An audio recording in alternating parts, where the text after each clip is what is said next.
Gracias por continuar con nosotros. Lo dejábamos hablando del sueño y algo que tiene que ver con el sueño es de lo que quiero hablarles ahora. Puede ser más o menos ruidoso.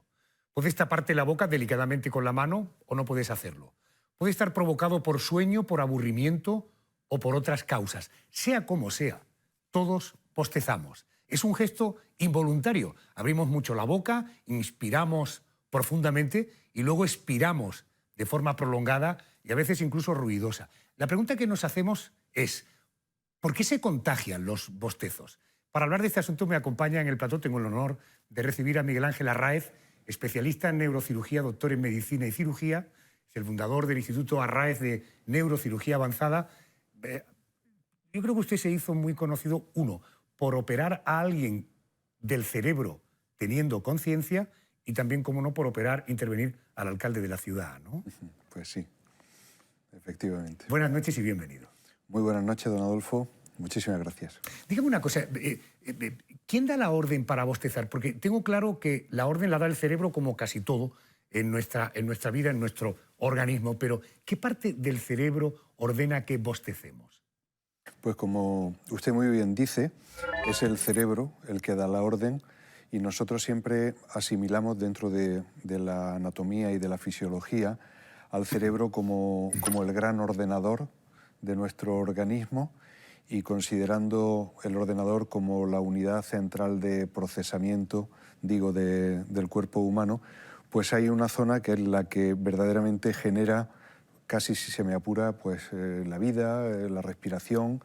Esa parte muy importante es el hipotálamo, y en ese hipotálamo, concretamente en un grupo de células que se conocen como núcleos paraventriculares, de esa zona concretamente parece surgir el bostezo y también de otras zonas del tronco del encéfalo, que sería la zona de la anatomía del sistema nervioso, para situarnos entre el cerebro y la médula espinal. En esa zona aquí en la parte de atrás. Correcto. ¿No? En la parte de atrás. Todos bostezamos cuando tenemos sueño, pero no siempre que tenemos sueño bostezamos. Hay otras circunstancias que nos arrancan el bostezo. ¿Exactamente por qué se produce este gesto? Ciertamente el bostezo se produce no solo en situaciones de aburrimiento, que sería una de las causas que clásicamente se invocan, en situaciones de falta de sueño, también, curiosamente, algunas veces después de levantarnos y haber dormido durante toda la noche, podemos bostezar. Hay una serie de circunstancias que generan el bostezo y lo que verdaderamente llama la atención es que todavía el mundo científico no se ha puesto de acuerdo en la verdadera utilidad de ese bostezo para el organismo. Se postula que esa serie de mecanismos en los que intervienen una serie de músculos que usted ha descrito muy bien, se abre la boca, se genera una inspiración forzada y luego una expiración. Bueno, pues se ha postulado durante muchísimo tiempo que esa serie de gestos generaban algo así como un caudal de aire frío que tendía a enfriar el cerebro y por tanto a estimularlo y a despertarlo en esas situaciones en las que podemos estar un poquito a la baja, pues por una situación de sensación de hambre o de sueño. Es una especie de refrigerante. Correcto. Mire, no descarto que hablaremos alguna vez del estornudo, porque hay datos que son realmente increíbles. Es decir, cuando estornudamos, a la velocidad que expulsamos el aire al estornudar, es espectacular. Estoy hablando de cientos de kilómetros con la fuerza que es el aire. Pero en todo caso, cuando bostezamos, ¿cuántos músculos podemos llegar a mover? Bueno, pues realmente el bostezo es un fenómeno de una cierta complejidad en el que interviene en primer lugar el músculo más grande de nuestra anatomía, que es el diafragma.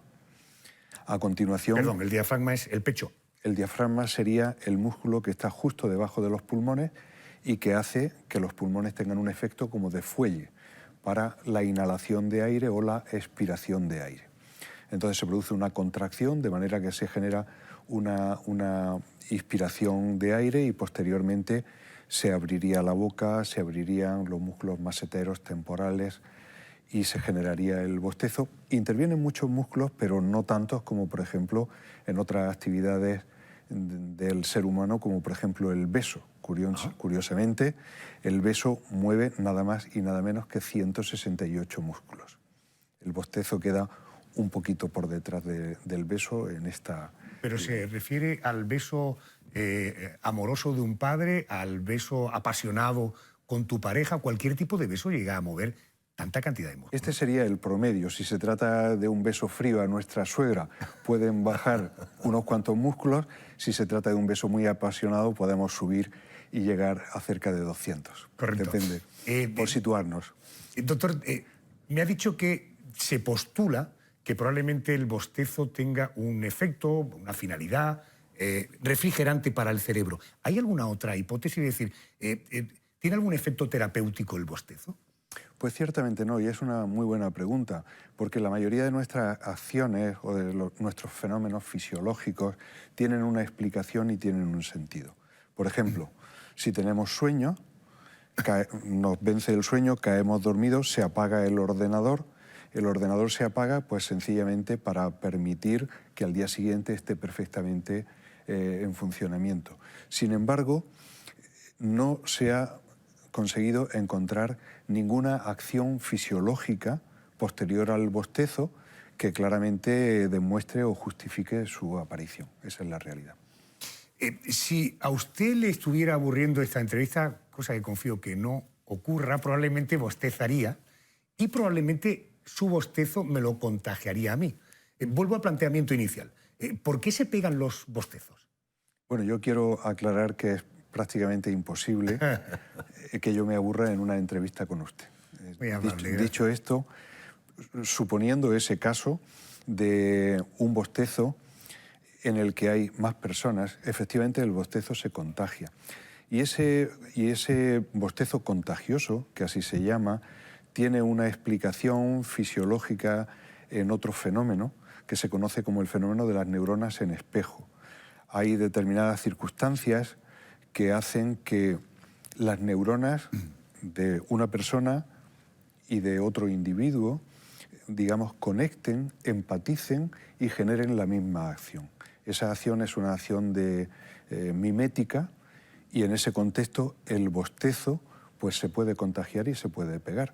No solo el bostezo, hay un libro que a mí me gustó mucho en su momento cuando lo leí, La comunicación no verbal, de Flora Davis, y explica por qué, explica el por qué de forma involuntaria nosotros llevamos a cabo determinadas acciones o determinados gestos con el interlocutor. Si uno se siente, vamos a decir, agredido, se echa hacia atrás. Si uno se encuentra muy positivamente predispuesto, se inclina hacia adelante en relación con el interlocutor, etc. Bueno, toda esa serie de fenómenos inconscientes están relacionados pues, con comunicación no verbal y muchas veces con fenómenos de empatía y de neuronas en espejo. La siguiente experiencia puede ser el resultado de que, por no hablar de otros, déjeme que le hable de mí, que sea una persona hipersensible. Quiero decir, solo el hecho de estar hablando de bostezo me provoca, no le voy a decir la necesidad, pero la sensación de que si yo ahora bostezara me quedaría encantado, solo por estar hablando del bostezo. ¿Puede llegar hasta ese punto?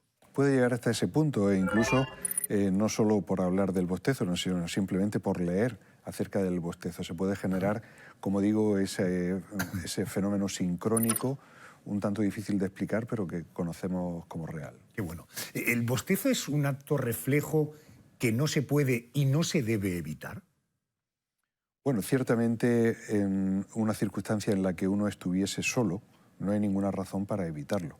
Pero el bostezo, que es algo involuntario, como sabemos, pues es algo muy reprobado porque se asocia también a aburrimiento. Entonces, si yo cometiera el error, o mi sistema nervioso cometiera el error, que es imposible, pero de bostezar durante la entrevista, entendería que usted pues, no contara nunca más conmigo para ninguna otra entrevista. Correcto, cuente con ello, con toda seguridad. Oiga, ¿todos bostezamos más o menos las mismas veces a lo largo de nuestra vida, o hay personas con mayor tendencia a hacerlo que otras?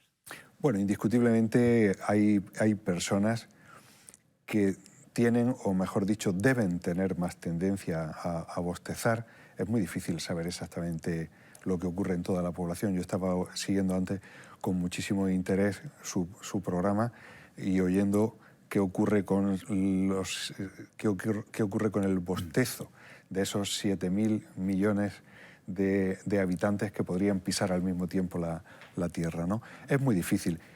Hay estudios que dicen que bostezamos aproximadamente unas 20 veces al día. Pues no lo sé.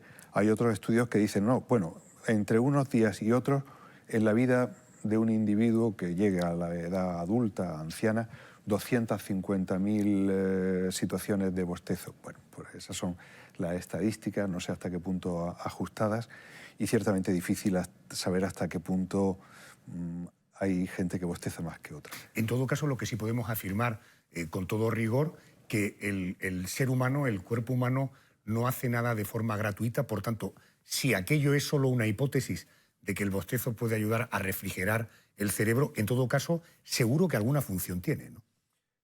Aunque el mecanismo íntimo y sus consecuencias finales no ha estado, digamos, perfectamente establecido a lo largo del conocimiento de la ciencia, lo que sí se sabe es que por un procedimiento o por otro, lo que pretende es mantener al cerebro despierto y estimulado, lo cual puede ser necesario en situaciones en las que el organismo está un poquito en bajas, digamos, situaciones, como puede ser estar en una privación de sueño o hambre o bien aburrimiento. Un proceso para intentar despertar ese cerebro que de otra manera tendería a bajar en su tono y en su actividad. Me alucina tanto el cerebro. Ahora, cuando estaba usted buscando la palabra adecuada para poderse explicar, imaginaba en ese momento la actividad cerebral que debía estar teniendo usted, es decir, cómo su cabeza estaba seleccionando, supongo que neuronas, descargas eléctricas. A lo largo de las siguientes entregas de este programa volveremos a ocuparnos de nuestro cerebro y de sus reacciones y su comportamiento, porque, doctor, ¿cuánto se sabe realmente del cerebro? Del cerebro se sabe muchísimo y se han incorporado a lo largo de las últimas décadas pues una ingente cantidad de datos desde el punto de vista bioquímico, desde el punto de vista neurofisiológico, desde el punto de vista anatómico, funcional. Por supuesto, en mi especialidad, yo empecé la especialidad pues hace algo más de 30 años y el cambio que ha dado la neurocirugía es absolutamente espectacular gracias al mayor conocimiento del cerebro, de su funcionamiento, de su anatomía íntima, del desarrollo de las ciencias de la computación, etcétera, etcétera, etcétera. Pero, dicho todo esto y habiéndose producido una serie de avances extraordinarios, casi de ciencia ficción, pues ahora mismo el cerebro sigue siendo para todos nosotros el gran desconocido. Y como muestra un botón, si nosotros imaginamos el volumen y la masa del encéfalo con sus neuronas, tenemos que saber que por término medio en cada individuo no menos del 40% de esa anatomía está absolutamente infrautilizada. Tiene una extraordinaria reserva potencial y en ese sentido también pues, un gran desconocimiento por parte nuestra. Termino, más allá de las responsabilidades que reseñaba al principio de nuestra conversación, de las suyas, ¿sigue siendo el vicepresidente mundial de la Federación de Neurocirugía? Correcto. Bueno, sigo siéndolo porque he empezado hace muy poco, hace un par de meses. Sí, sí. ¿Esto inevitablemente le lleva a la presidencia? ¿Son de estas organizaciones que el vicepresidente pasará a ser presidente alguna vez? Bueno, ahora estoy, tengo que decir, en racha de vicepresidencias, en la vicepresidencia de la Federación Mundial que aglutina a todas las sociedades de neurocirugía del mundo. No es sinónimo. Bueno, tengo que decidir qué hago porque creo que hay posibilidades de que podamos llegar a esa presidencia. Pero concretamente en otra vicepresidencia que tengo, que es la de la Academia Mundial de Neurocirugía, automáticamente en cuestión de semanas sí paso a presidente. Cada sociedad internacional tiene un juego distinto y concretamente en la Academia Mundial pues prácticamente ya estoy en capilla. Pues Miguel Ángel Arráez no solamente es el doctor de la sanidad pública en nuestra ciudad, sino que vive en nuestra ciudad, que tiene su consulta en nuestra ciudad, y es uno de esos privilegios que tenemos los que vivimos en Málaga. Doctor, gracias por estar conmigo esta noche. El privilegio es siempre mío estando con ustedes. Muchísimas gracias por la invitación.